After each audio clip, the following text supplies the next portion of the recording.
আরাফাত, কি খাওয়া হচ্ছে? ঝালমুড়ি। ঝালমুড়ি খাওয়া হচ্ছে। আর ইস্টাত কি খাইতেছ? ঝালমুড়ি খাইতেছ সবাই না মজা করে। ওর ফুচকাটা কই?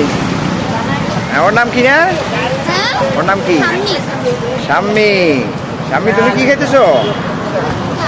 ফুচকা খাইতেছ? তোমার ফুচকা অনেক পছন্দ। আর ঝালমুড়ি পছন্দ না?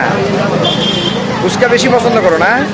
কেমন কেমন ফুচকা বানানো কেমন হয়েছে? মজা হয়েছে? ভালো হয়েছে? ওই আঙ্কেলের যে ফুচকা বানাই দিয়েছে, আঙ্কেলের ফুচকা ভালো হয়েছে? আঙ্কেলের ফুচকা ভালো হয়েছে?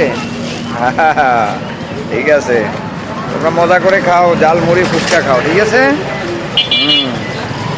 প্রতিদিন হাতে দিলে আসলে এইভাবে ঝালমুড়ি ফুচকা এগুলো কিছু না কিছু খাইবা, ঠিক আছে? হ্যাঁ, তাহলে ঠিক আছে, খাইতে থাকো।